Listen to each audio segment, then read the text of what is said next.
I mean, before we get, you haven't hit record yet, have you? I have. You have? Okay. Well, then we're live. We're doing it live. We're figuring it out. We'll do it live. That's a timely reference. Welcome, everybody, to Here's This Agile Thing. I'm Matt Bean. This is probably Mike Markey. It is definitely Mike Markey. And you are definitely Matt Beam. And together we are Mike Markey and Matt Beam. Yeah. You just the hosts of this Agile Thing. It's like put them together. This regular thing. And all of you are here with us. And that's welcome. That's the way it ought to be. Indeed. All right. What do you want to talk about? Mike, do you have a topic? I've been doing a series of presentations with the APLN on estimation at various levels. It's the series called Down the Rabbit Hole, and it supposedly has material up at the program plan level, and then release plans, and then sprint plans, and then day by day. And we actually started last month in the middle. We started with the making back basically estimation. We did relative estimating of backlog items, and then last night we went into tasking and work in progress and cycle times, and how you could recognize that a team is struggling and may benefit from this extra layer of involvement versus, that whole concept of why are you wasting people's time talking about each individual thing. That was the first thought I thought was, should I ask the troll question? You may as well. Isn't this all just a waste of time anyway? # no estimates or whatever. There are those who approve of no estimates, and all right, well, let's go down that route. Why don't we engage your troll tendency, and let's talk about the no estimates, and I'll leave it to you to start. So, okay. Go ahead. So, what I've heard people say, I've actually heard citations of, oh no, that's throughput versus points. The point of view that I've heard is that, look, we've decided that it's a waste of time. It's going to take too long to figure out exactly how long this will take, exactly what it is, answer all the questions that we anticipate will come up. We are taking a guess anyway, right? And it's some people have had the experience where they say, instead of focusing on trying to figure out how much or how difficult or how complex or whatever dimensions you want to put in for this piece of work and that piece of work, just make them as small as you can, right? Still being testable and valuable and worth doing and negotiable and all that stuff. Just make them all the right size and be done with it. Just count however many go through. I've actually heard a study cited that says that if you do story points, right, really think about if this is a 3 or a 5 or an 8 or a 2 versus just counting stuff, as long as it's right sized, it's about a 3% difference in terms of the predictive accuracy of one of those. And one of them doesn't require you to talk about effort for every single thing. So the clear rolling downhill easy conclusion is to just get good at splitting stories and just count them as they go by. And so the counter argument I've heard to that is, well, but look, there's valuable conversations with estimation. I mean, if this guy thinks it's a 21 and this person thinks it's a 2, clearly there's some things to work out. There's a divergence there's a lack of a shared understanding of what we intend to do. And, but there's other ways that you can detect that, right? I don't think I'm clear on specifically what those would be. I guess it's what those other ways are. Exactly. Like clearly there are ways, and you should know these ways. So right. Use them. Use those ways. Yeah. Okay. So yeah. Well, that's, what's interesting is normally when people go no estimates, I kind of like roll my eyes and said, yeah, no estimates. But when you just described it just then, I actually went, oh, okay. I could see when that could be useful and when that would be useful versus when that wouldn't be useful. And so if we're just starting out with a team and they're still trying to get backlog refinement down, breaking up stories, figuring out what right size is or might be. Yeah. Then once they reach that place where they're comfortable with that, then just naturally breaking stuff down into those bite-sized chunks, I think then once you're there, yeah, you're wasting your time, because technically you have achieved your no estimate threshold by having everything be a one, right? It's like, why are we bothering? It's all ones. One, Or it one, could be one, three, one, but or whatever. It's twos or the twos or same whatever. number. Yeah, it's all the same size. Yeah. So once they all start being the same size, then yeah, you are truly wasting time by engaging in estimation. So I will give you that. But that's an interesting point, though. Prior to that point, it's not a waste of time. So it's really a function of the maturity of the team. Or maturity is not the right. Fluency, familiarity of the team with the concepts that we're trying to practice. That's actually, we may have converged somehow on the best answer, which is, well, it depends, It obviously, as depends. consultants. Yeah. Here's your bill. Yeah. But it's really context determines appropriateness, right? If you've got people who aren't sure, then take the longer road where you do more stuff, but it serves to educate. And somebody who's been around this track 500 times, Yeah. just split it. Just split it and count. That makes a ton of Ultimately sense to me. and the other thing is, once you get to that point, then dividing stuff up by sprints starts making less and less sense, right? Then Right. going to a continuous delivery model where you're just always working on the next most important thing. So totally get that. I mean, that is an evolutionary step. That's why I've always said that Kanban is not the starting point for a software delivery team, right? I would say that's the advanced stage. Like, okay, now that you've figured out how to work in a time box, you've learned how to put a sense of urgency around the delivery of a story, and Yeah. you've worked out how you're going to swarm and focus and keep things moving and get them done. Yeah.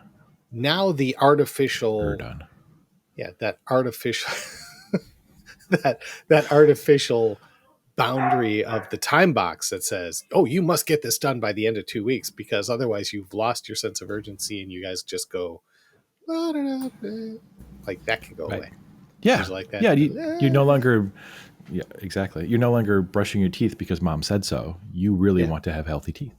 Yeah. yeah, It's funny. Every time I've seen a scrum team, not every time, but many times when people say, well, shouldn't we just do Kanban? It's like, well, it's not easier to do Kanban. It's actually harder because you still have the system of delivery, the team, the sort of system needs the same inputs, right? You need to know what you're planning, and what you need to review what you did, and you need to think about your process and improvement. You you still need that stuff. You just don't have a convenient place to do it that everybody can see on their calendar. Like you have to come up with that yourself. yeah. So yeah, it's more requires more And so, responsibility. presuming that you're dealing with a team that has not yet achieved the pinnacle or the threshold to go into the no estimates Kanban-esque world, either flavor. So Mhm. you've still got a team that's back in the we're still learning Scrum, we're still learning estimation, we're still doing variable work, we're still trying to even work out how this cross-functional team concept comes together and Yeah, works.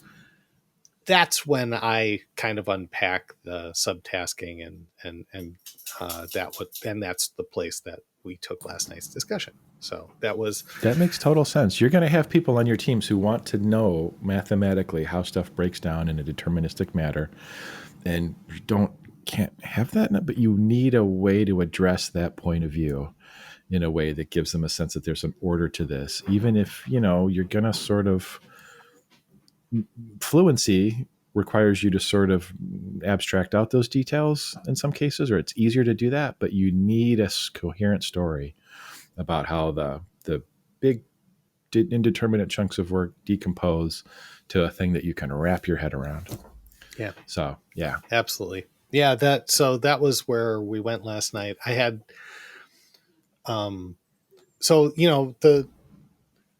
I'm sure our audience would like to hear what some of the triggers would be that would say, why would you want to go into this? Like, I would not ever start with a team in this space and say, yeah, if you want to do Scrum, you should be busting stuff down to subtasks. You should be like, Yeah. I don't use that as the starting point. I really want to know if the team can figure it out, right? If they're Yeah. if they're coming in and having daily scrum sessions where they talk about the stories, and one person talks and somebody else chimes in and says, "Ooh, I could help," or "I could then do the next thing." Or if those conversations are already there, then that team isn't necessarily going to benefit from going Right. into this subtask world. Right. But when you got the teams that are used to throwing stuff over the wall, developers develop and only develop, and then they throw it over the wall to testers who then write their tests and Yes. execute their tests and lob the results back. And then the developers fix things and they lob the results back. And then why are we even calling these people a team? They are not only are they not collaborating, Yep. they are not they're not leveraging, they're still working a waterfall. It's still a waterfall in a sprint, Yep. right? There are people working on more or less the same thing at kind of similar times, but they're not working together and they don't have a shared purpose. Exactly. Yeah. So I have I've We're got not editing this out, by the way. That stays in. we're not going to edit this part out, the little No. crashing sound. No. No. Entering So year 3 of work from home reality. no, it's okay. My fault. I had the vacuum cleaner in my room. So what would that look like for that team, right? So they're not collaborating. They're sort of waterfalling inside of a sprint. Yeah. What I've seen is that typically if they do any kind of retros and get to clarity on it, what they find, what the things I would typically hear would be, well, we need more clarity in the stories. We didn't know what was in there. We didn't unpack it fully, we have a lot of trouble getting stories to done, right?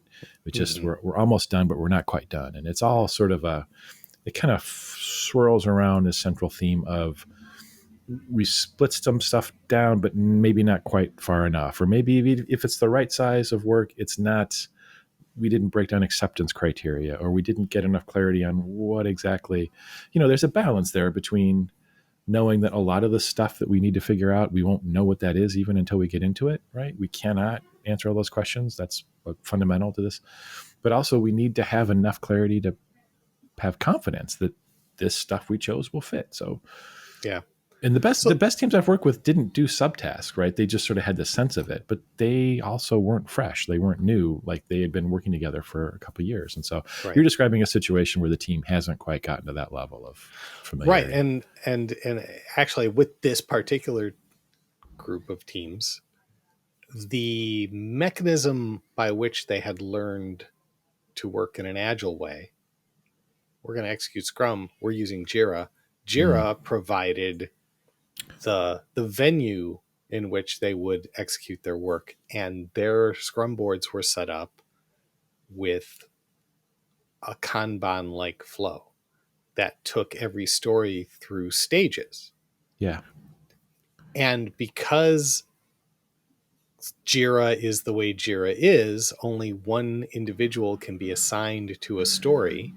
Yep. So this story would change hands. It would move to a new column and a new person would take ownership of it. And then it would move to another column and a new person would take ownership of it. And so it would go from one developer to another developer for a peer review. Then it would go to a tester for whatever they were doing.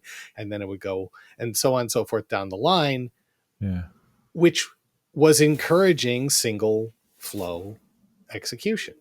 Only one person can own it. Only one person gets credit for working right now. So let's track all that.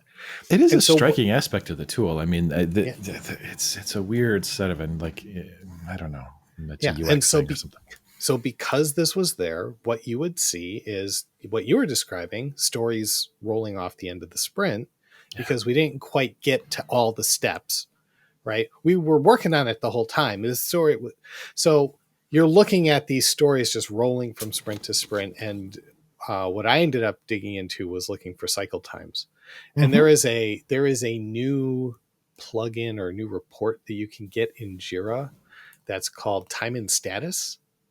And so it's an add-in. So it's an add-in, and you can run reports and you can figure out basically how long was a story in progress, how long was it in, but it'll take whatever your statuses are. If you've got 15 statuses and it's demarking each one of those stages, you can see how long each one of those, that story was in each of those steps.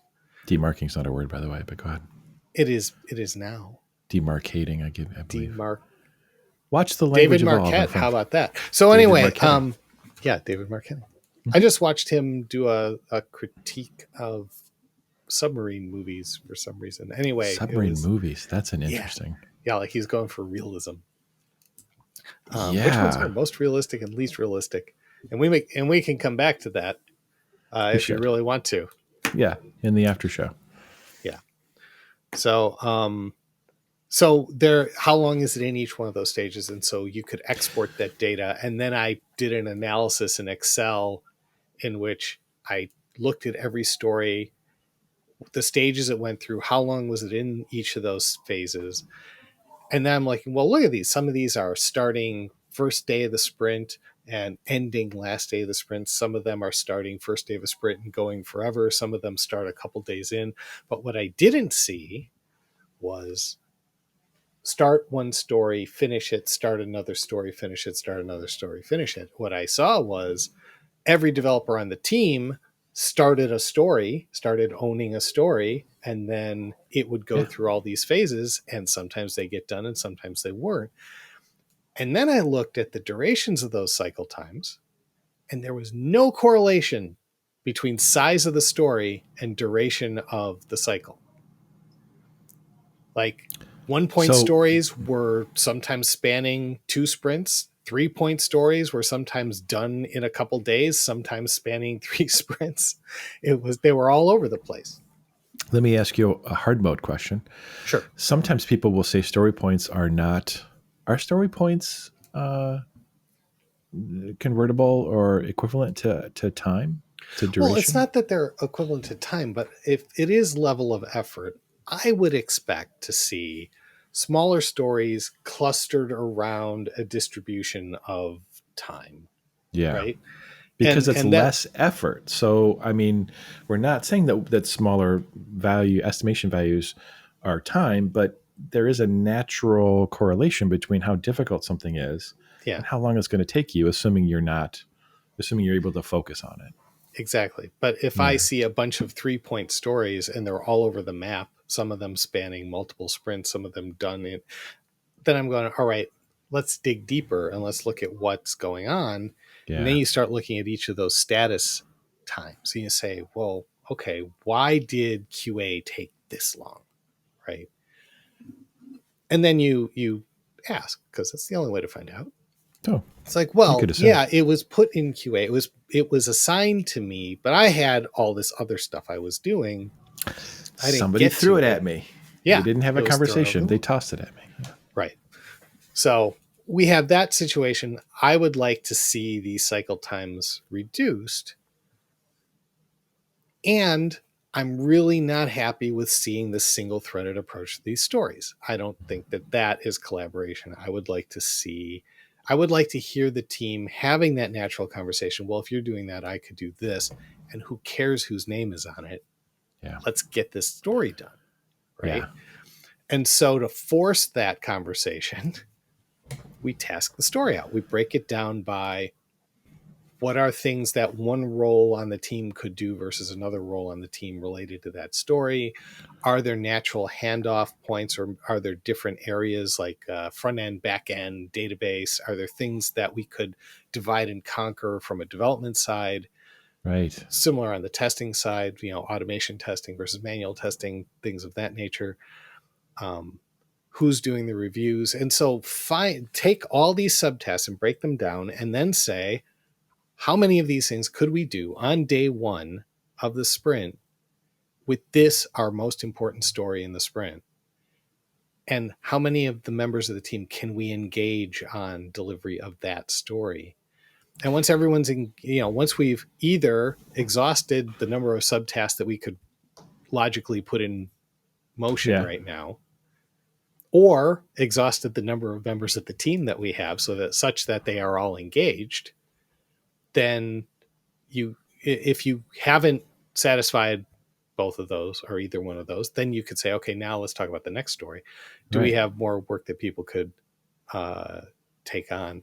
And therefore you're limiting whip, right? You're keeping the whip of the stories in motion. So the team's whip is contained, and then each individual is really trying to stick to one thing that they're focusing on at a time. Yeah. And if for some reason they get stuck, then they could take on a second one, and we could, be conscious of what the individual whip limits are as well. So I'm hearing something I don't know if I've noticed before, but like what I hear you describing is it's in the theme of visualizing the work. Making work visible is the name of the book Yes. by Diana DeGrandis. Yes. Diana? Yeah. And so It, when you get into these tools and you've got a list of subtasks and a swim lane with your story, you don't need 7 columns of statuses anymore for the story to go through. You just need 3 simple columns to do in progress and done. And you can glean from what subtasks are in progress versus what subtasks are done versus which are yet to be, yeah. what state this story is in. Like Right. where is it in its life cycle? Hmm. So, Okay. Yeah. So it's a subtle, but it's a different context for the team day to day. mhm. Right. So it maybe encourages them to be more focusing on the work. It's as if the work comes to the stand up instead of the people. Yes. And yeah, trying to And figure out what can we get done today. to make that effective, you change up the daily scrum. You're not each individual answering 3 questions, if that's the plan, if that's the model you follow, but instead you're saying, what's our most important deliverable? What can we do to advance this, to keep this moving? Right. And ideally, you'd be able to see in that board, you've got these stories that are in this status. And by the way, how long have they been in that status? And Mm-hmm. so if it's been there 1 day, okay, we're still working on it. 2 days, Right. you should have a theory about when it's more. 3 days or more, you can start asking the question: are we blocked here? Do we need help? What exactly Yeah. is missing to get it off across the line? And that's a real powerful way in stand up to think about imagining the work coming to the stand up and thinking about what the work needs to get done as Yes. opposed to what the person does. It's funny that some of the most, again, some of the most effective teams that I've worked on, all the people came and all the people answered the questions about what the people were going to do today and did yesterday and were they blocked. And it worked fine. But again, they had this rich background to having done this for years and they knew exactly, so they Yeah. were not falling into these other traps. Yeah. The thing that would frustrate me is we would get all the developers would all go first. Right. So they would all, and they'd be all over the board. So whatever story I'm working on today, I'm going to talk about. Yep. And I'm also going to fill you in on any distractions that I had. Right. And then and I'll pitch it to another developer who will then do the same thing. And it's a different story. Yep. Right. And then another developer gets in and maybe he comes back and he's helping the first guy, but it's still, I'm talking about my own individual thing. Yeah. And then eventually they toss it to a tester and the testers start talking, but you're out of context with the story anymore. You're It's not. context switching. It's Yeah. another aspect of context switching, rearing its ugly head. That's weird. I didn't notice Yeah. that. Yeah, it Yeah. is. I like that. I Huh. never thought of it that way, but you're right. Yeah. It is. As opposed to just keeping your context on the work Mm-hmm. and what's left. Interesting. Yeah. So by using this practice, I've seen cycle times get reduced. I've seen the number of stories that were open at a time cut down. I mean, they're not being perfect about it because stuff gets blocked, things happen. And it seems like some clients have environments where people are used to following checklists. So once you Hmm. give them a rule, Hmm. they try to lock down what the rule is, Right. right? As And if the so, rule was the point. yeah. And so, okay, so instead of 3 questions that every person asks, now we're talking about a story that how many people talk about it? It's once you're asking those questions and you're Yeah. like, okay, you're not thinking about this right. Yeah. If you don't have the concept clear, you need a lot of stage direction. Like there's no amount of detail we can fill in for you that will help you if you don't have the sort of the point of it. Mm-hmm. Yeah, Yeah. and so they look at this and say, well, we're going to try and maximize the number of people on the least number of stories at a time, right? I'm down with that. Okay, and then they say, so what you're saying is we can only have one story open at a time. So that's not what I'm saying. Not this month, but stay tuned. Yeah. So, and it's like, well, what if they have two stories open? Like, yeah, then are they all engaged and are they all moving forward and they're all getting stuff done? Sounds good. Well, so what happens if one of them gets stuck? Like, what are they supposed to? Now you're limiting them to two stories. I'm like, wow, you guys are really fighting this, aren't you? Yeah, yeah, yeah, for sure. It's Yeah. as opposed to being all in. There's a what is it that saying about how true wisdom is being able to hold two ideas in your head that are dissenting, or two mutually exclusive ideas in your head at the same time, right? People Oh, they'll go with this story, or they will go with this story, and if you're bringing them this story yeah. and they haven't bought into your story yet, it's all downhill to go back to their story. So it's, Yep. yeah, they're finding ways in which it's not going to work, as opposed to just, you know, imagining what would happen if you were to actually approach it that way. Yep. Yeah, that's what So, coaching is for. so I put them in this box. I make them do this thing, and then I stop demanding that they do it. And what I've seen is when the team gets it, they naturally fall into the pattern. They don't Yep. need to explicitly write the subtasks anymore, but they still find the practice valuable, so they keep on keeping on. They do what they need to do to operate well. Yeah. And they report and say, wow, I really feel like we're working together. Hey, let's swarm on this. And then they start talking about swarming, and we're working on, like, what can we do? Can we swarm on this to get past this? Or can we? It's like, okay, perfect. You're doing the right thing. So Yeah. now I would fade into the background. Homer Simpson into the bushes. Yeah. So, okay. I mean, it sounds like we have finally settled no estimates. Hashtag. Thank you, everybody. You're welcome. Yeah. Maybe next week we'll talk about, it's not called mob programming anymore. It's ensemble programming, I think. Ensemble. Yeah. Yeah. Because of I the would have you witnessed ensemble programming in practice? not done well. I've seen times when clients have taken a run at it, but they weren't bought in. So it didn't, Yeah, because this came up last night because I'm going, hey, I want the teams to swarm. And they're like, well, isn't that the same thing as mob programming or ensemble programming? And I said, well, no, I think this is more like a Catholic Christian discussion, right? Yeah, we've got the same basic tenets, but we apply them differently. I Yeah. guess maybe is what you're saying. Yeah. To me, it seems like swarming is more ad hoc. I mean, essentially, the bottom line of the behavior is the same, in which all the brains are focused in one place and one Mhm. computer to solve the same one problem. Swarming is more ad hoc, but mob or ensemble is like, this is our normal pattern of work, and so more times than not, we will all be staring at the same screen, enjoying ourselves, going twice as fast. You're welcome. Mhm. But Without swarming is like distraction because we're holding each other accountable. It's like, it's a real thing. Like, you cannot screw around in a mob, because like any one of those people can look over at you and be like, why are you hey, not? hey. Yeah, you're on the team. I need to know this, or we need your help. Yeah. Yeah. Are you really looking at your phone right now? Sorry. I'll put that. Exactly. Yeah. Yes. Okay. So Well, that feels fairly. What am I thinking of? Comprehensive. Anything else to I say about that? complete, comprehensive, well handled. Indeed. Fair. All right. Well, I feel like we've wasted enough of our audience's time. That was unnecessarily negative. I hope we've brought value to the lives of some of our listeners. Me too.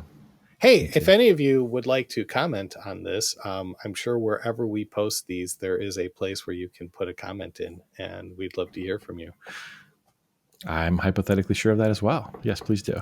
Yes, it's down below, or it could be, maybe you can check to the. Down there. What is it? Ring the bell to the. I don't know how your screen is set up, but just click the button. Hit the button, Frank. Could be here, could be there, maybe that away. I don't know. It might be down below. All right, that's enough messing around. So, for Mike Markey, I'm Mappy, and this has been This this Agile thing. thing. Indeed.